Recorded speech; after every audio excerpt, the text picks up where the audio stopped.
ஆண்டவரும் அருமை இரட்சகருமாகிய இயேசு கிறிஸ்து நாமத்தினால உங்களை எல்லாரையும் வாழ்த்துகிறேன். விசேஷமாக மணமகன் திரு ராஜ்குமார் அவர்களையும் மணமகள் செல்வி இவாஞ்சலின் அவர்களையும் ஆண்டவராகிய இயேசு கிறிஸ்து நாமத்தினால வேதத்தில் சொல்லப்பட்டிருக்கிற ஒவ்வொரு ஆவிக்குரிய பூமிக்குரிய ஆசீர்வாதங்களால் கர்த்தர் நிரப்பி ஆசீர்வதித்து அவருடைய திருமணத்தை ஒரு செழிப்புள்ள ஒரு ஆசீர்வதிக்கப்பட்ட திருமணமாக மாற்றி அநேகருக்கு அவர்கள் ஆசீர்வாதத்தின் வாய்க்காலாக இருக்க கர்த்தர் தாமே அருள் புரிவாராக. இன்றைக்கு மணமக்களுக்காகவும் குடும்பத்தாருக்காகவும் கேட்டுக்கொண்டிருக்கிற ஒவ்வொருவருக்காகவும் எடுத்து தியானிக்க போகிற வசனம் நம்ம எல்லாருக்கும் பழக்கமான கானானூர் கல்யாணம் தான். ஏன்னா கல்யாணம் சொன்னாலே வேதத்தில் அற்புதம் நடந்த முதல் இடம் அதுதான். ஆண்டவர் ஊழியத்தை ஆரம்பித்த முதல் இடமும் ஒரு கல்யாணம் தான். இதில் விசேஷமாக ஒரு சில காரியங்களை மாத்திரம் நாம் தியானிக்க போகிறோம். அந்த அற்புதத்தை அவர் என்னைக்கு செய்தார்னா 3ஆம் நாள் செய்தார்னு எழுதப்பட்டிருக்கிறது. நீங்கள் எடுத்த உடனே பார்த்தீங்கன்னா 3ஆம் நாள் தான் அவர் அற்புதத்தை செய்தார். வாரத்தின் முதல் நாள் ஞாயிற்றுக்கிழமை, 2வது நாள் திங்கட்கிழமை, 3வது நாள் செவ்வாய்க்கிழமை. அநேகமாக நம்ம செவ்வாய்க்கிழமையில் எந்த காரியம் செய்ய மாட்டோம். ஏன்னா அது சிலருக்கெல்லாம் ஒரு ஆகாத நாள்னு சொல்லுவாங்க. ஆனால் ஆண்டவர் அற்புதம் செய்த நாள் உலகத்தார் எல்லாரும் ஆகாதுன்னு சொன்ன அந்த 3வது நாளில் தான் அவர் தன்னுடைய முதலாவது அற்புதத்தையும் தன்னுடைய ஊழியத்தையும் தொடங்கினார்னு சொல்லி பார்க்கிறோம். ஒன்று. ஸோ ஆண்டவர் உங்களை ஆசீர்வதிக்க அவருக்கு நாள் முக்கியம் இல்லை, அவருக்கு நேரம் முக்கியம் இல்லை. அவர் உங்களை ஆசீர்வதிக்க வேண்டும் என்று நினைக்கிற அந்த நேரத்தில் உங்களை ஆசீர்வதிக்க வல்லவராக இருக்கிறார். 2வது இதில் பார்க்குறது என்னன்னா, இயேசு அழைக்கப்பட்டிருந்தார். அந்த அற்புதம் நடக்க காரணம் என்னன்னா, இயேசு அழைக்கப்பட்டிருந்தார். அப்போ நம்ம லைஃப்பில் கூட ஆண்டவர் வாங்கன்னு சொல்லி கூப்பிட்டாலும் உள்ளே வருவார். சொல்கிறார், இதோ நான் வாசற்படியில் நின்று தட்டுகிறேன், ஒருவன் என் சத்தத்தை கேட்டு கதவை திறந்தால் நான் உட்பிரவேசித்து அவளோடு கூட நான் போஜனம் பண்ணுவேன், அவளை என்னோடு கூட போஜனம் பண்ணுவேன். இப்போ ஆண்டவர் உடைச்சிட்டு உள்ள வரவரே இல்லை. அவர் நம்முடைய இதய கதவுகளை திறந்து கொடுக்கும் பொழுது தான் உள்ளே வருகிறவர். விசேஷமாக நம்ம ஜெப நேரத்தில் ஆண்டவரை அழைத்து ஒன்று கூடி ஜெபிக்கும் பொழுது மத்தேயு 18ஆம் அதிகாரம் வசனம் 18லிருந்து 20 வரைக்கும் நாம் ஜெபத்தை பற்றி பார்க்குறோம். ஒருவனாய் என்னாலே சாதிக்க முடியும். தாவீது ராஜா இடையனாய் இருக்கும் பொழுது கோலியாத் எழுத்து ஒரே தனி மனுஷனாய் போனார். இவன் சிங்கிள் ஹேண்டட் இந்த ராட்சசனை மடங்கடித்தார், ஜெயித்தார். ஆனால் அடுத்த வசனம் பார்த்தீங்கன்னாக்கா 19வது வசனத்தில் சொல்லுது, எங்கே 2 பேர் தாங்கள் வேண்டிக் கொள்ள போகிற எந்த காரியத்தை குறித்தாகிலும் பூமியில் ஒருமனப்பட்டிருந்தால். அதான் முக்கியம். 2 பேர். எந்த 2 பேர்?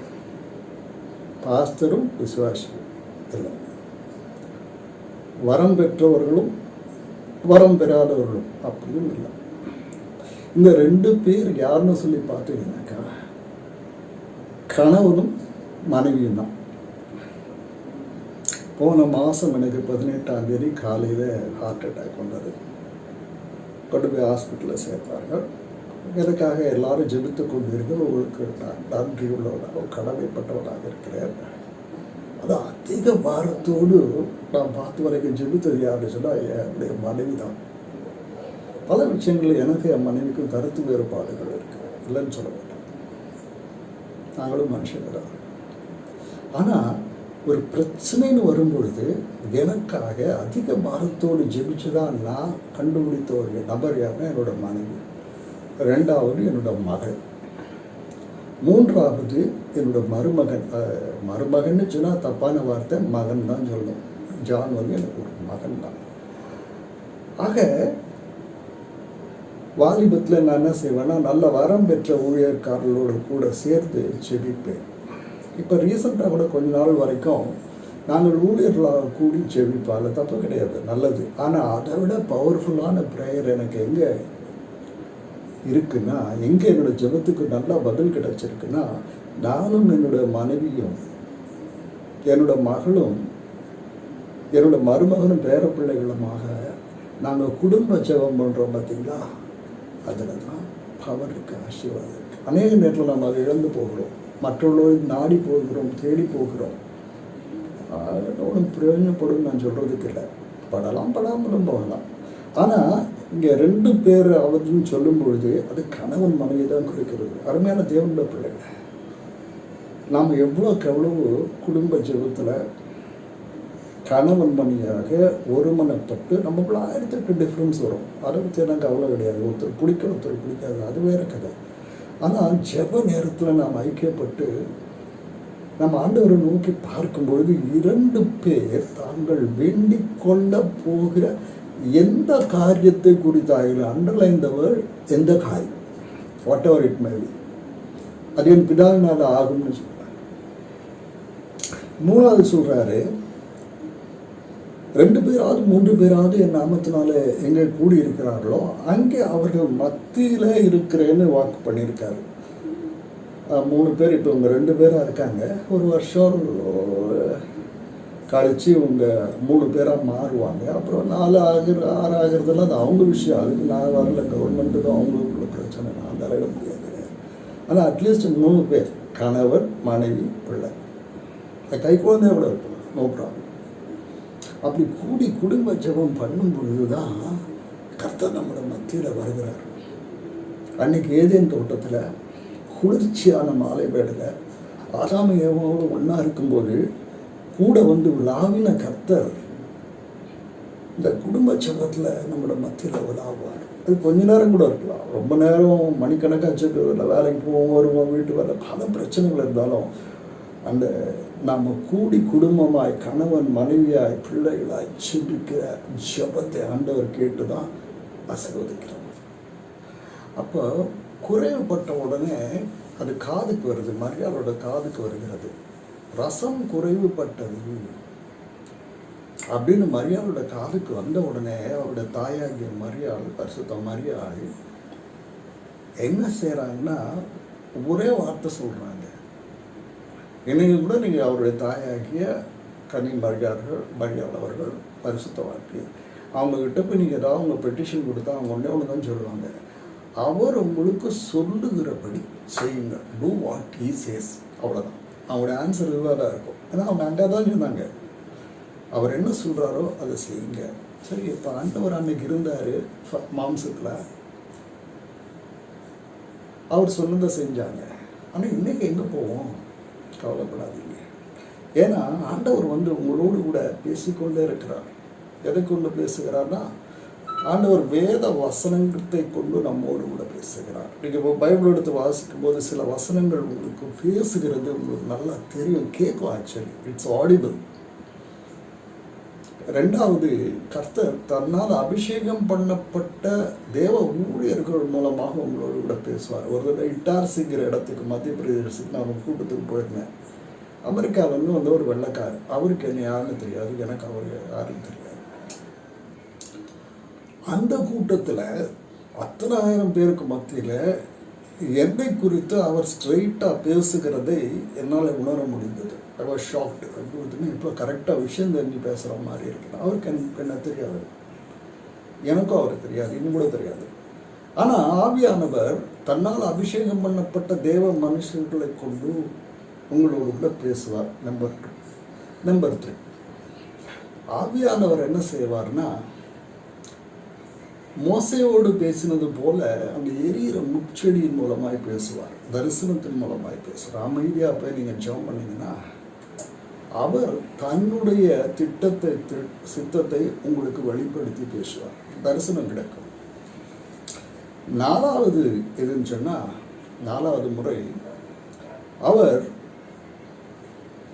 திறக்கப்பட்ட வாசல் மூலமாய் பேசுவார். சில இது போய் ட்ரை பண்ணுவீங்க, உங்களுக்கு ஈஸியாக கிடைக்கும். சிலது கிடைக்காது, அதான் 5வது.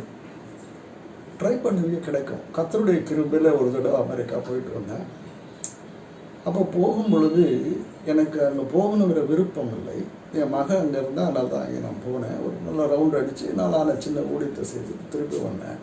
என் ஜெபம், ஆண்டவரை எனக்கு விசா கிடைக்கூடாது.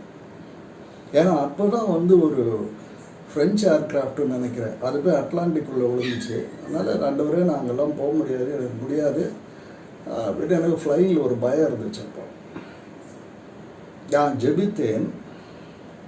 அந்த விசா இன்டர்வியூக்கு போனேன். எனக்கு முன்ன 2 தம்பதிகள் நிராகரிக்கப்பட்டு அழுதுகிட்டே போனாங்க. ஒரு மலையாளி கப்பல் அழுதுகிட்டே போனாங்க. ஸோ எனக்கு நிச்சயமாக தெரியும் என்னது ரிஜெக்ட் ஆகிடும்னு சொல்லி நான் போனேன். இன்டர்வியூ அட்டன் பண்ணேன். அந்த இன்டர்வியூ பண்ண ஆஃபீஸர் சாப்பிட்டப்போ தான் வந்தார். அவர் கேட்டார், நீங்கள் போனீங்கன்னாக்கா சபை யார் பார்த்துக்குவா, ஊழியத்தை யார் பார்த்துக்குவாங்க? ரொம்ப ஷாக்காக இருந்துச்சு. சரி, நான் சொன்னேன், அதுக்கு உடன்மொழியக்கார சகோதரர்கள் இருக்காங்க, எல்லாம் பார்த்துக்குவேன்.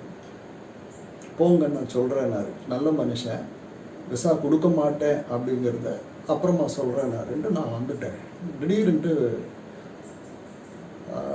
ஃபெடெக்ஸில் இருந்து எனக்கு ஒரு ஃபோன் வந்துச்சு. வந்தால் ஒரு குரியர் ஒன்று வந்திருக்கு, தயவுசெய்து பெற்றுக்கொள்ளும். என்னுடைய பாஸ்போர்ட் அவங்ககிட்ட இருக்குது. நான் அதை வாங்கி வீட்டுக்கு வந்து நிதானமாக படித்தேன். இல்லைன்னு இருக்க போது அதை பற்றி நம்ம கட் பண்ணி படித்து பார்த்தா கர்த்தருடைய கிருபையில் விசா கிடைத்தது. 10 வருஷத்து visa, B1 visa something like that. அது நான் மல்டிபிள் என்ட்ரி விசா. நான் ஒரு தடவை தான் போனேன், அப்புறம் நான் போகல. ஏன்னா எனக்கு ஊழியம் இந்தியாவில் இருக்கிறது, அமெரிக்காவில் இல்லை அப்படின்னு என்னுடைய கருத்து. அப்போ திறக்கப்பட்ட வாசல், நீங்கள் சும்மா ட்ரை பண்ணுவீங்க, மாட்டிக்கும். இன்னொன்று மூடப்பட்ட வாசல், இதான் முக்கியமானது. மூடப்பட்ட வாசல் மூலமாய் கர்த்தர் உங்களோடு கூட பேசுவார். சில காரியத்தை நீங்கள் முயற்சி பண்ணுவீங்க, நடக்கவே நடக்காது. நீங்கள் பல்ட்டி அடிப்பீங்க, நடக்கவே நடக்காது. நீங்கள் உபவாசம் போட்டு ஜெபிப்பீங்க, என்ன பண்ணாலும் காரியம் நடக்காது. காரணம், அது மூடப்பட்ட வாசல். ஒருவனும் பூட்டக்கூடாதபடிக்கு திறக்கிறவரும் ஒருவனும் திறக்கக்கூடாதபடி பூட்டுகிறவருமாகிய அவர் வாசலை திறந்தும் பேசுவார், வாசலை மூடியும் பேசுவார். நான் வேலை செய்யும்போது ஜெபிச்சேன், ஆண்டவரே எங்களுடைய 10A1 department, central government aid section, ஆண்டவரே என்னோட வேலை எப்படியாவது பர்மனெண்ட் ஆக்கும், என்னை கவர்மெண்ட் ஸ்டாஃப் ஆக்கும், அட்லீஸ்ட் கல்யாணி ஹாஸ்பிட்டல் ஸ்டாஃப் ஆக்கும்னு கேட்டேன். அது மூடப்பட்ட வாசல், அது நடக்கவே இல்லை. ஆண்டவர் அதை விட மேலான அவருடைய ஊழியத்தை செய்யும்படியான பாக்கியத்தை எனக்கு கொடுத்து என்னை வெளியில் கொண்டு வந்தார். அதனால் 5 வகையில் கர்த்தர் பேசுவார். வசனத்தின் மூலமாய் பேசுவார், அபிஷேகம் பண்ணப்பட்ட ஊழியக்காரன் மூலமாய் பேசுவார், கர்த்தர் தரிசனத்தின் மூலமாய் பேசுவார், அப்புறம் 4வது திறக்கப்பட்ட வாசல் மூலமாய் பேசுவார், 5வது அடைக்கப்பட்ட வாசல் மூலமாக பேசுவார். பேசுறது அப்படியே கீழ்ப்படிஞ்சா நமக்கு ஆசீர்வாதம் ஆயிடும். கண்ணு தெரியாதவன் போய் கேட்குறான், அவன் எங்கே போய் கழுவுன்றாரு, சீலோவாம் குளத்தில் போய் கண்ணை கழுவுன்றார். அது பயங்கர இன்ஃபெக்டட் ஒரு குளம், சுற்றிலும் வியாதியஸ்தர் கிடக்கிறாங்க படுத்து. அந்த தேவதூதன் கலக்கும்போது முதல் ஆள் உள்ளே போவான், அவன் சரியாயிடுவான். மற்ற உள்ளே போனவன் உள்ளே சரியாக மாட்டான். அத்தனை வைரஸும் அத்தனை பாக்டீரியாவும் அதுக்குள்ளெல்லாம் கிடக்கும். அதில் போய் கழுவு அப்படிங்கிறாரு. போய் கழுவுனா கண் திறந்துருச்சு. ஆண்டவர் நம்மகிட்ட எதிர்பார்க்குதுன்னாக்கா ஒபீடியன்ஸ். ஒபீயிங் இஸ் வேர்டு, அவருடைய வார்த்தைக்கு கீழ்ப்படியும் பொழுது தான் நாம் அந்த திந்தின மதுரத்தை நாம் பெற்றுக்கொள்கிறோம். அதனால் அவருடைய வார்த்தையை படிப்போம், அவருடைய வார்த்தையை கேட்போம், அப்படியே கீழ்ப்படியே கற்றுக்கொள்வோம். 4வதாக நம்ம பார்க்குறது அந்த வேலைக்காரன், சர்வன்ட்ஸ். எத்தனை நம்பர்னு சொல்லிடலாம். அந்த வேலைக்காரர்களை பார்த்து ஆண்டவர் சொல்கிறாரு, இந்த காலியாக கிடக்கிற கற்ஜாடிகளிலே உள்ள தண்ணி ஊற்றி வைப்பாங்க, கால் கழுவுறதுக்கு, முகம் கழுவ இருக்கிற இந்த ஜாடிகளில் தண்ணீரை கொண்டு வந்து நிரப்புங்கள் என்று கர்த்தர் சொல்லுகிறார். அவங்க servants of God, not the masters of God. அவர்கள் கர்த்தருடைய தமிழில் நம்ம ஒரு வார்த்தை யூஸ் பண்ணுறோம், ஊழியக்காரன். நமக்கு பெருமையான வார்த்தை, ஆனால் சரியான வார்த்தை அதுங்களா கரெக்ட் டிரான்ஸ்லேஷன் சர்வன்ஸ் ஆஃப் காடுங்கிற வார்த்தைக்கு சரியான தமிழ் டிரான்ஸ்லேஷன் கர்த்தருடைய வேலைக்காரன், சர்வன்ட். 100 சொல்ல ஒரு போ என்றால் போகிறான் என்பது வா என்றால் வருகிறான். இப்போ நாம் என்ன பண்ணுறோம்? நம்ம அப்படி பண்ணுறது இல்லை. ஆண்டவரே போன்றோம் வான்றோம். ஆண்டவர் தெரியாதனமாக ஒன்று சொல்லிட்டாரு, என் கரத்தின் கிரிகளை குறித்து கட்டளை விடுவேன்னு அன்பில் சொல்லிட்டாரு. இதை வச்சுட்டு விடிஞ்சதுல இருந்து ராத்திரி தூங்குறவருக்கு எத்தனை கட்டளை, எத்தனை மிரட்டல் இல்லைங்க. நீங்கள் உண்மையில் அந்த பிந்தின ரசத்தினுடைய மதுரத்தை வாழ்க்கையில் அனுபவிக்கணும்னா அவரோட வார்த்தைக்கு அப்படியே கீழ்ப்படியே கற்றுக்கொள்ள வேண்டும். பர்ஃபெக்ட் ஒபீடியன்ஸ், சாதாரண ஒபீடியன்ஸ். அப்போ கொண்டு வந்து தண்ணியை ஊற்றுங்கிறாரு. வேற ஆளை கூப்பிட்டு கொண்டு மொண்டுட்டு போய் பந்தி விசாரிப்பார் கொடுன்னு சொல்ல, அதே ஆளை மொண்டுட்டு போய் பந்தி ஊற்றுனவனுக்கு தெரியும் அது தண்ணி. அது எப்போ ரசமாச்சு தெரியாது. ஒருவேளை எடுக்கும்போது ரசமாச்சா இல்லை கொண்டு போகும்போது, என்னோட விசுவாசம் என்னன்னா அது கொண்டு போகும்போது ரசமாக மாறி இருக்கும். கொண்டு போய் வெறும் தண்ணி, ஏற்கனவே அங்கே ரசம் குறைவுபட்டதுனால எல்லாம் கடுத்து போயிருப்பாங்க. அப்படியே மொண்டுட்டு போய் தண்ணியை கொடுத்தா என்ன கோவம் வரும்? அவங்களுக்கு அதை பற்றி கேர் இல்லை. அவர் சொன்னார், நாங்கள் செய்கிறோம். அதுதான் ரியல் சர்வன்ட் மென்டாலிட்டி. ஒரு வேலைக்காரனுடைய மனப்பான்மை. ஆண்டவரே நீர் சொல்லும் நான் செய்கிறேன், நீர் அனுப்பும் நான் போகிறேன், அவ்வளோதான். அதுக்கு மேலே இல்லை. இதுக்கு கிறிஸ்தவனை ஜெபம் பண்ணுறாரு இல்லைங்களா, ஆனாலும் என் சித்தத்தின்படி இல்லை உங்களோட சித்தத்தின்படி. அந்த மாதிரி நம்ம கீழ்ப்படிய கற்றுக்கொள்ள வேண்டும். குமாரனாக இருந்தும் பட்ட பாடுகளினாலே கீழ்ப்படிதலை கற்றுக்கொண்டார்னு அவரை பற்றி எழுதப்பட்டு. ஸோ இன்னைக்கு நீங்களும் நானும் எவ்வளோ கீழ்ப்படிகிறோம் வார்த்தைக்கு. அதுதான் பிந்தின ரசத்தை நம்ம கொண்டு வரும், வேற எதுவும் கொண்டு வராது. அப்போ அவங்க கீழ்ப்படிந்து கொண்டு போய் கொடுத்தாங்க. விசுவாசத்தோடு கூட கீழ்ப்படிதலும் இருந்தது. வெறும் விசுவாசம் இல்லை, எங்கள் விசுவாசமும் இருந்தது, கீழ்ப்படிதலும். அவரோட வார்த்தை, அவர் பொய் சொல்லாதவர், அவர் மாறாதவர், அவர் இதெல்லாம் அவங்க ஏற்கனவே தெரிஞ்ச மாதிரி கொண்டு போய் கொடுத்தாங்க. அவங்க பேர் கூட எழுதப்படவில்லை. அதை ருசி பார்த்த பந்தி விசாரிப்புக்காரன் அதை குடிச்சிட்டு ஒரு கேள்வி கேட்குறான். எந்த மனுஷனும் முதல்ல நல்ல ரசத்தை கொடுத்து பிறகு தண்ணி ஊற்றின ஒரு நீர்த்து போன ரசத்தை கொடுப்பாரு. இங்கே என்னையா நடக்குது? What is going on here? இங்கே ஏதோ நடக்குது. அவனுக்கு ஆச்சரியம். பிகாஸ் எல்லா கல்யாணத்துக்கு நீங்கள் போய் பாருங்கள், அந்த கடைசி பந்தியில் சாம்பாரில் தண்ணி ஊற்றி தான் போடுவாங்க. கடைசி பந்தியில் உங்களுக்கு இருக்கிற எல்லாமே பொரியலில் ஷார்ட் இருக்கும், ரசத்தில் ஷார்ட் இருக்கும், எல்லாம் தண்ணி. அதனால தான் வந்து போய் சொல்லுவாங்க, பந்திக்கு முந்தி படைக்கு பிந்தினுவாங்க. அது நியாயம் இருக்குது. படையில் வந்து நம்ம அடிப்பட்டு சாக வழி உண்டான போக மாட்டோம். ஆனால் பந்திக்குன்னா சாப்பாட்டுக்கு முதல்ல ஓடிடும். ஏன்னா ஃபஸ்ட்டு போனால் தான் அந்த சிக்கன்லாம் நல்லா கிடைக்கும். இல்லாட்டா லேட்டாக போனீங்கன்னா தோல் கூட கிடைக்காது இல்லைங்க. என்ன நடக்குதுங்கன்னு அவனுக்கு புரியல. யாரு எந்த மனுஷனும் இப்படி செய்யாமல், மனுஷனா அப்படி செய்ய மாட்டாங்க. இவர் மனுஷன் இல்லையா, மனுஷனுக்கு மாறினாச்சு, கர்த்தராச்சு. கர்த்தரத்துவத்தை விட்டுட்டுல கீழே இறக்கியிருக்காரு. Still is the same God, all powerful, all mighty, omnipresent and omnipotent, எல்லா வல்லமை உடையவர். நமக்காக எல்லாத்தையும் கழட்டி வச்சுட்டு வந்திருக்காரு, அவ்வளோதான். அப்போ அவன் கேட்குறான் ஆச்சரியப்பட்டு, எந்த மனுஷனும் இப்படி செய்ய மாட்டேன்னு எந்த கல்யாணத்துலையும் நான் பார்க்கலையே அப்படின்ட்டு ரொம்ப ஆச்சரியப்பட்டு கேட்குறார். ஒரு நாட்களில் தம்பி ராஜ்குமார் அவர்களும் மகள் இவாஞ்சலின் அவர்களும் திருமணம் செய்து வாழ்கிற வாழ்க்கையை பார்த்து ஊர் ஃபுல்லாக அவங்க வேலை செய்கிற இடத்துல, குடியிருக்கிற இடத்துல, அவங்க போகிற வழியில் எல்லாம் கேட்கணும், என்ன நடக்குது, what is going on here? ஒரு சண்டை கூட போட மாட்டேங்கிறாங்களே. ஒரு வீட்டில் குடியிருந்த நல்ல ஒரு கிறிஸ்தவ குடும்பம், அருமையான குடும்பம். எப்போ பாரு மாமியாருக்கும் மருமகளுக்கும் விடிஞ்சதுலேருந்து ராத்திரி வரைக்கும் சண்டை நடக்கும். அப்போ அங்கே ஒரு ஜெபத்தாய் இருந்தாங்க. அந்த ஜெபத்தாய்க்கு பாருங்கள், டிவி பார்க்க மாட்டாங்க, கதை புக்கு படிக்க மாட்டாங்க. அவங்களுக்கு இருக்க ஒரே பொழுதுபோக்கு வேலை என்னென்னா பைபிள் பாசனும் ஜெபிக்கணும்.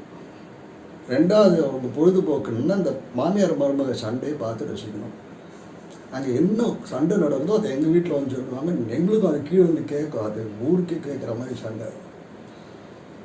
ஒரு நாளைக்கு என்ன ஆச்சோ தெரியல, மாமியாரும் மருமகளும் நல்லா சிரித்து பேசிக்கிட்டான்.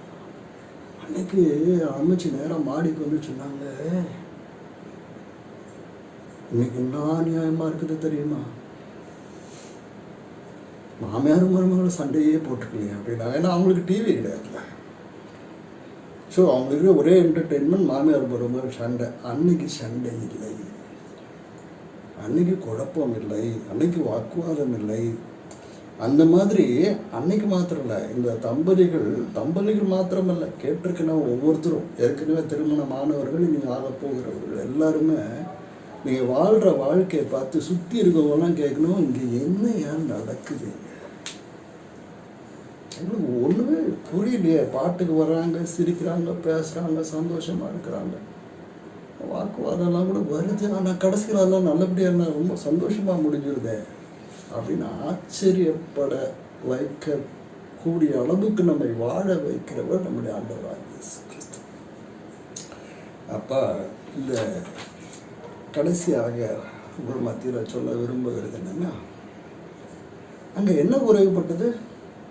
பிரியாணி குறைவுபடவில்லை, சிக்கன் ஃப்ரை குறைவுபடவில்லை, வெங்காயம் குறைவுபடவில்லை, கத்திரிக்காய் கூட்டு குறைவுபடவில்லை. ஒன்றே ஒன்று தான் குறைவுபட்டது. என்னது?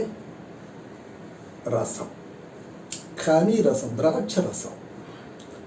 இன்னைக்கு எல்லா குடும்பங்களிலும், விசேஷமாக கிறிஸ்தவ குடும்பங்களிலும் ஒன்று மாத்திரம் தான் குறைவுபடும், நாள்பட. அது என்னன்னு சொன்னால் கனி ரசம். இது எல்லாம் கரெக்டாக இருக்கும், பணம் நிறையா வரும், போக போக சேலரி ஏறும், நம்மளோட வருமானம் ஏறும், பிள்ளைகள் வருவாங்க, சொந்த பந்தம் வரும், கார் வரும், பங்களா, எதுலேயும் குறைவு இருக்காது. ஒரே ஒரு காரியம் தான் நம்மளோட வாழ்க்கையில் குறைவுப்படும்னு சொல்ல, அது கனி தான் குறைவுபடும். இப்போ நம்ம கொஞ்சம் நேரம் எடுத்துக்கிடுவோம். அப்படின்னா ஆவியின் வரங்கள் 9. அப்போஸ்தலனாகிய பவுல் 1 கொரிந்தியர் 12ஆம் அதிகாரத்தில் வரங்களை குறித்து எழுதுகிறார். ஃபுல்லாக படித்து பார்த்தீங்கன்னா உங்களுக்கு it's about the gift of the spirit. ஆவியின் வரங்கள் 9. அந்த 9 வரங்களை பற்றி அப்போஸ்தலனாகிய பவுல் எழுதும்போது எப்படி எழுதுகிறான்னா, அந்த ஆவியினாலே ஒருவனுக்கு, அந்த ஆவியினாலே வேறொருவனுக்கு. அப்போ எழுதும் போதே ஒரே ஆளுக்கு எல்லா வரமும் கிடைக்குமானா கிடைக்காது, கிடைக்கலாம் தெரியல. ஆனால் சிலர் சொல்லுவாங்க 9 வரம் இருக்குது, 9 வரம்லாம் கொடுக்க மாட்டாங்க. கொடுத்தா ஒரு வரம் கொடுத்தாலே பெரிய காரியம். சாலமோனுக்கு ஒரு வரம் தான் கொடுத்தாரு, பெரிய ஆகிட்டார். அப்போது இந்த வரங்களில் பார்க்கும் பொழுது ஒருவனுக்கு வேறொருவனுக்கு, ஒருவனுக்கு போதிக்கிறது, ஒருவனுக்கு விசுவாசம், ஒருவனுக்கு அற்புதங்களை செய்கிறது, இப்படி ஒவ்வொரு ஆளையாக பார்த்து பிரித்து கொடுக்குறாரு. கொடுக்கும்போது எதுக்கு கொடுக்குறாருன்னு சொன்னாக்கா, அவர் 1 கொரிந்தியர் 12:11 பார்க்கும் பொழுது, ஆவியானவர் தன்னோட சித்தத்தின்படியே பகிர்ந்து கொடுக்குறார். நீங்கள் என்னதான் உபவாசம் போட்டு ஜெபிச்சாலும், என்னதான் போராடினாலும், அழுதாலும் புரண்டாலும், ஆண்டவர் உங்களுக்கு எத்தனை வரம் கொடுக்கணும்னு பிளான் வச்சுருக்காரோ அத்தனை வரம் தான் கொடுப்பாரு. ஸோ ஒரே ஆளுக்கு 9 வரம் இருக்கிறதுனால சும்மா வச்சு எனக்கு தெரிஞ்ச வரைக்கும் 2 இருக்கலாம், 3 இருக்கலாம் சிலருக்கு, அது எனக்கு தெரியாது. ஆனால் சாது சுந்தர் சிங் என்ற ஒரு தேவ மனுஷன் ஒரு காலத்தில் இந்தியாவில் ஊழியம் செய்து கொண்டிருந்தார். இந்தியாவோட அப்போஸ்தலர்னு சொல்லுவாங்க. நல்ல பிரசங்கியார், பிரமாதமாக பிரசங்கம், ஊராக போய் பிரசங்கம் பண்ணார். சிங்கு இனத்திலிருந்து மதத்தில் அவர் கிறிஸ்தவத்துக்குள்ள வந்தார். அப்போ ஒரு நாளைக்கு யாருக்கோ உடம்பு சரியில்லைன்ட்டு போய் சாது சுந்தர் பார்த்து, ஐயா எனக்காக ஜெபம் பண்ணுங்கன்னா, அவர் ஜெபம் பண்ணலையா. அவர் சொன்னாரா, இந்த குணமாக்கும் வரம் பெற்ற ஒருவரை பார்த்து நீங்கள் ஜெபிச்சுக்கிடுங்க, உங்களுக்கு சரியாயிடும்னாரா. எனக்கு தெரிஞ்ச ஒரு நண்பர் சொன்னார், ஏன் விசுவாச வரத்தை வச்சு நம்ம சுகப்படுத்தலாம். கண்டிப்பாக விசுவாச வரத்தை வச்சு நம்ம யாரையும் சுகப்படுத்த முடியும். ஆனால் சாது சுந்தர் சிங் அவர்கள் சொன்னது, எனக்கு கொடுக்கப்பட்ட இந்த வரத்தை தான் நான் உபயோகப்படுத்துவேனே ஒழிய என் இஷ்டத்துக்கு நான் வரங்களை எடுத்து உபயோகப்படுத்த போறதில்லை அப்படின்ற மாதிரி கேள்விப்பட்டிருக்கிறேன். அப்போ அருமையான தேவனுடைய பிள்ளைகளை, நம்முடைய வாழ்க்கையில வரங்களில் 9 இருக்கிறது. அப்போ இங்கே பார்த்தீங்கன்னா வரங்களிலே குறைவு இருக்கா? கிடையாது. கொரிந்தி சபை வரங்களால் நிறைந்த சபை. இன்னைக்கு இருக்கிற சென்னையில் எத்தனை சபைகள், வரம் பெற்ற சபைகள், எத்தனை பேர் வரம் பெற்ற ஊழியக்காரர்கள் புட்டு வைப்பாங்க. இது என்ன சாப்பிட்டேன்னு கூட சொல்லிட்டு போயிடுவாங்க. வரங்களுக்காக உபாசிக்கிறார்கள், வரங்களுக்காக அழுகிறார்கள், பிறழுகிறார்கள், கேட்கிறார்கள். அதில் மெயினாக அந்த prophecy, the gift of prophecy என்னென்னா சொல்லுவாங்க, prophetic gift is a profitable கிஃப்ட்னு நல்லா சம்பாதிக்கிறோம். ஆனால் அருமையானவர்கள, வரங்கள் 9 இருந்தாலும் ஆண்டவர் நம்மளுக்கு வரத்தை தேடி வரப்போவதில்லை. ஆண்டவர் திருப்பி வரும்போது நம்மகிட்ட என்ன கனி இருக்குன்னு பார்க்க வரப்போறாரு. யோவான் சாமி சொல்வாரு, கனி கூடாத மரம் எல்லாம் அப்படின்னு ஒரு டேஞ்சரான வார்த்தை சொல்றாரு. இன்னைக்கு நான் சொல்ல மாட்டேன். அப்போ ஆண்டவர் நம்மை கனி கொடுக்கும்படியாக அழைத்திருக்கிறார், நற்கனிகளை கொடுக்கும்படியாக அழைத்திருக்கிறார். கனி ரசம் குறைவுபட்டது. இன்னைக்கு குடும்பங்களில் குறைவுபடுகிறது கனி ரசம், சபையிலே குறைவுபடுகிறது கனிரசம், சமுதாயத்தில் குறைவுபடுகிறது கனிரசம். சரி, அப்போ கனியின் போது நமக்கு சரியான இது எங்கன்னா கலாத்தியரில் தான். கலாத்தியர் நாம் வாசிக்கிறோம் 5ஆம் அதிகாரத்தில். ஆவியின் வரங்கள் 9. ஆவியின் கனி எத்தனை பார்த்தீங்கன்னாக்கா, அன்பு, சந்தோஷம், சமாதானம், நீடிய பொறுமை, தயவு, நற்குணம், விசுவாசம், சாந்தம், இச்சை அடக்கம். 9 தானே. ஆனால் 9 கிடையாது, 1 தான். It is not the fruits of the spirit, it is the fruit of the spirit. எப்படின்னா, நம்ம உதாரணத்துக்கு சொல்கிறோம்னா, நம்ம ஆரஞ்சு பழம், சாத்துக்குடி இந்த மாதிரி தான். ஒரு சாத்துக்குடிக்கு ஒரு கடையில் போயிட்டு எனக்கு ஒரு 3 சொலை ஆரஞ்சு கொடுனா சிரிப்பாங்க அந்தம்மா. எனக்கு ஒரு 5 சொலை சாத்துக்குடி கொடுன்னா சிரிப்பு தான் வரும் அவங்களுக்கு. ஏன்னா அது ஒரு பழமாக தான் நம்ம வாங்க முடியும். அதாவது ஒரு தோலுக்குள் எல்லா சுளைகளும் அடங்கி இருக்கும். ஆனால் எல்லா சுளைகளும் தனித்தனியாக தான் இருக்கும். அதுக்கு மேலே ஒரு தோல் இருக்கும், அதுக்குள்ள ஒரு சீடு இருக்கும். அப்போ இந்த ஆவியின் கனிங்கிறது 9 கிடையாதுங்க, அது ஜஸ்ட் 1. ஒரு தோலுக்குள் அத்தனையும் அடங்கி இருக்க வேண்டும். இப்போ இவங்க கல்யாணத்தில் இணையிறாங்க. இணையும் போது இதுவரைக்கும் 2 சரீரங்களாக இருந்த இவர்கள் ஒரு சரீரமாய் மாறப்போகிறார்கள். அப்போ ஒரு சரீரம்னு வரும்போது இவங்களுக்கு ஆக்சுவலி ஒரு தோல் தான் வரணும். அத்தனை 9 வகையான அந்த குணாதிசயங்களும் ஒரு சரீரத்துக்குள்ள அடங்கணும். இதுக்காக எத்தனை பேர் ஜெபம் பண்ணியிருக்கோம்? எத்தனை பேர் எனக்கு கனி வேணுமா ஆண்டவரை, கனி கொடுக்குறோன்னா என்னை மாற்றும் ஆண்டவர். அதுக்கு நீங்கள் உபாசனம் பண்ண வேண்டாம், சும்மா ஜெபம் பண்ணால் போகிறோம். சில நேரத்தில் நீங்கள் ஜெபம் பண்ணாமலே கொடுத்துட்டு போயிடுவார். ஆக இது ரொம்ப ஒரு அருமையான ஒரு சப்ஜெக்டு. என்னன்னு சொன்னால், அந்த 9 பகுதி ஒரு தோலுக்குள், ஒரு மனுஷனுக்குள், ஒரு மனுஷிக்குள், ஒரு தம்பதிக்குள் அடங்கி இருக்கிற அந்த குணம்லாம் என்னன்னு சொன்னால், அன்பு, சந்தோஷம், சமாதானம், நீடிய பொறுமை, இல்லது பொறுமை இல்லை, நீடிய பொறுமை, தயவு, நற்குணம், விசுவாசம், சாந்தம், இச்சை அடக்கம். இது 9 சேர்ந்து ஒரு நபருக்குள்ள, ஒரு சபைக்குள்ள, ஒரு கணவன் மனைவிக்குள்ள, ஒரு குடும்பத்துக்குள்ள காணப்பட வேண்டும். மஸ்ட். அதுதான் குறைபடும். இன்னைக்கு சபைகளில் பார்த்தீங்கன்னா என்ன சண்டை நடக்கு தெரியுமா? பாஸ்டர் விசுவாசிகளுக்கு சண்டை, விசுவாசிக்கு சண்டை, கணவனுக்கும் மனைவிக்கும் சண்டை. எங்க பாரு காரணம் யாருக்கு என்ன இல்லை, அன்பு இல்லை. 1 Corinthians 13ஆம் அதிகாரத்தில் அன்பை பற்றி ஒரு டெஃபினிஷனே எழுதுறாரு பவுல். படிச்சு பாருங்க, ரொம்ப நல்லா இருக்கும். 4-8 வசனங்கள் பார்த்தீங்கன்னா, அன்புக்கு பொறாமை இல்லை, அன்பு எல்லாமே இருந்துச்சுன்னா சண்டையோ சச்சரவோ கசப்போ வரவே வராது. அப்போ இந்த ஒரே சாத்துக்குடிக்குள்ளே ஒரு ஆரஞ்சுக்குள்ளே எப்படி பல சுளைகள் தனித்தனியாக இருந்து அதுக்குள்ளே விதை இருந்து அதை போட்டிங்கன்னா செடி ஆகும். அந்த செடி இந்த ஆரஞ்சு எப்படி இருக்கோ அதே மாதிரி தான் வரும். அருமையானவர்கள், நீங்கள் எப்படி இருக்கீங்களோ அப்படி தான் உங்கள் பிள்ளைகள் வருவாங்க. அவங்களுக்குள்ள ஒரு மாற்றமும் நீங்கள் எதிர்பார்க்க வேண்டாம். ஏன்னா அவங்க உங்கள் சீடு தான். அப்போ இந்த ஆவியின் கனியாகிய இந்த ஒரு கனியை நாம் என்ன செய்யணும்னா, அந்த உலகத்தில் நாம் ஃபுல்லாக பெற்றவர்களாக நாம் வாழும் பொழுது, அன்னைக்கு நடந்துச்சு பார்த்தீங்களா அற்புதம். அதாவது சுமாரான ரசத்தை முதல்ல கொடுத்துட்டு அதிக மதுரமுள்ள ரசத்தை கடைசியில் கொடுத்தா மாதிரி வாழ்க்கையில் நீங்கள் போக போக வருஷங்கள் ஆக ஆக கணவன் மனைவிக்குள்ள, குடும்பத்துக்குள்ள, பெற்றோர் பிள்ளைகளுக்குள்ள, இனஜன பந்துக்குள்ள, இரத்த கலப்புகளுக்குள்ள ஒரு அன்பும் பாசமும், ஒரு சந்தோஷமும் சமாதானமும், ஒரு நீடிய பொறுமை. மாப்பிள்ளை சார் கவனிங்க, இனிதான் உங்களுக்கு நீடிய பொறுமைங்கிற வார்த்தைக்கு அர்த்தம் தெரிய போகுது. இப்போ கல்யாணம் ஆகிடுச்சா அவங்க புடவை வாங்கி தர சொல்லுவாங்க. நீங்கள் புடவை வாங்குறதுக்காக கூப்பிட்டு போவீங்க. அன்றைக்கு உங்களுக்கு தேவை நீடிய பொறுமை. செலக்ட் பண்ணுவாங்க பாருங்கள். அந்த கார்டு கடை ஃபுல்லாக இறக்கி போட்டு கடைசியில் ஒன்றும் பிடிக்கலான்னுவாங்க. ஒரு புடவை பிடிச்சிருக்கு, அதை எவ்வளோ கட்டிட்டு போயிட்டுருப்பா. அங்கே தான் உங்களுக்கு பிரச்சனையே ஆரம்பிக்கும். நீடிய பொறுமை.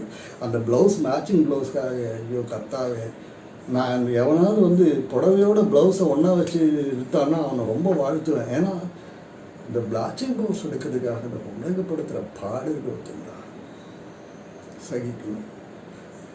ஆமாம், அதுக்காக பொம்பளைங்க தான் பாடுபடுத்துவாங்க, ஆம்பளைங்கன்னா ஆஹா இது அடுத்த கேஸு. எங்கள் பிஷப் அம்மா சொல்லுவாங்க,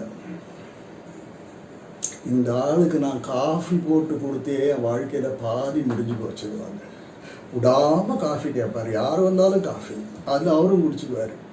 எங்கள் அம்மா சொல்லுவாங்க, என் வாழ்க்கையே உங்கள் வீட்டுக்காரர் கூட அப்படி தான் கேட்டே இருப்பார். ஒரு சில டீ கேட்பாங்க.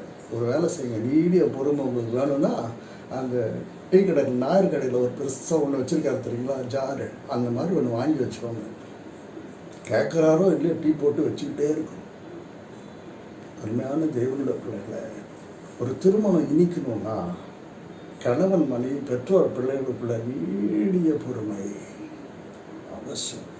ஆக இந்த குணாதிசயங்கள் எல்லாம் நம்ம பெற்றுக்கொண்டு நாம் இருக்கிற இடத்துல, நாம் இருக்கிற சபையில், நாம் இருக்கிற சமுதாயத்தில் மற்றவர்களுக்கு சாட்சியாக நிற்கணும். அந்த இனிப்பு நாளுக்கு நாள் கூடணும், குறையக்கூடாது.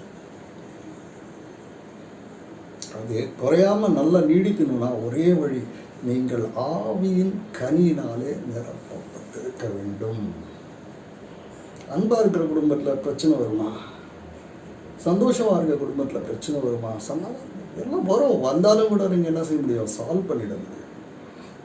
ஆகக்கூடிய அருமையான தம்பதிகளையும் 2 பக்கத்து குடும்பத்தாரையும், இன்றைக்கு வந்து கூடியிருக்கிற எல்லா இனஜன பந்துகள், இரத்த கலப்புகளையும், நண்பர்களையும் ஆண்டவராகிய இயேசு கிறிஸ்து அந்த பிந்தின ரசத்தினுடைய இனிப்பை கொடுத்து ஆசீர்வதிப்பாராங்க. என் லைஃப் இனிக்கிட்டுங்க. எனக்கு ஒரு ஊழியக்காரர் தெரியும். அவர்கிட்ட போகும்போது அண்ணன் எப்படி இருக்கீங்கன்னு கேட்டால் அவர் சொல்லுவார், அப்படியே தகட்டி போய் உட்காந்துருவார். ஏன்னா என்னன்னாக்கா அவ்வளோ இனிப்பாக இருக்குது வாழ்க்கை. அவருக்கும் பிரச்சனைகள் இருந்தது, எனக்கும் பிரச்சனைகள் இருந்தது. எங்களுக்கு பிரச்சனை எல்லாம் இல்லாமல் இல்லை. ஆனால் அவைகளுக்கும் மத்தியிலும் கூட ஒரு இனிப்பான வாழ்க்கை, அதிக மதுரமுள்ள ஒரு வாழ்க்கை, ஒரு அற்புதமான வாழ்க்கையை, அடுத்தவங்க பார்த்து ஆச்சரியப்படக்கூடிய ஒரு வாழ்க்கையை ஆண்டவராகிய இயேசு கிறிஸ்து நமக்கு தர காத்திருக்கிறார். அதுக்கு தேவை ஒன்றே ஒன்று தான், கீழ்ப்படிதல், விசுவாசம். அவரை நம்பி இருக்கிறது, அவரை சார்ந்து இருக்கிறது. அது இருந்தால் போதுங்க. கர்த்தர் தாமே வார்த்தையை கேட்ட அத்தனை பேரையும் ஆண்டவராகிய இயேசு கிறிஸ்து நாமத்தினால அபரிதமாக ஆசீர்வதிப்பாராக. அருமையான தம்பதிகளை மறுபடியும் வாழ்த்துகிறேன். 2 பக்கத்து குடும்பத்தாரை வாழ்த்துகிறேன். சபை போடுகிற அருமையான தம்பி நெல்சன் அவர்களையும் மகள் காத்திரின் அவர்களை வாழ்த்துகிறேன். நான் குடும்பத்தாரை எல்லாரையும் வாழ்த்துகிறேன். ஆண்டவர் தாமே உங்கள் அனைவரையும் தன்னுடைய ஆசீர்வாதம் நிரப்பி ஆசீர்வதித்து நடத்துவார். இயேசு கிறிஸ்து நாமத்தினால் ஆமென்.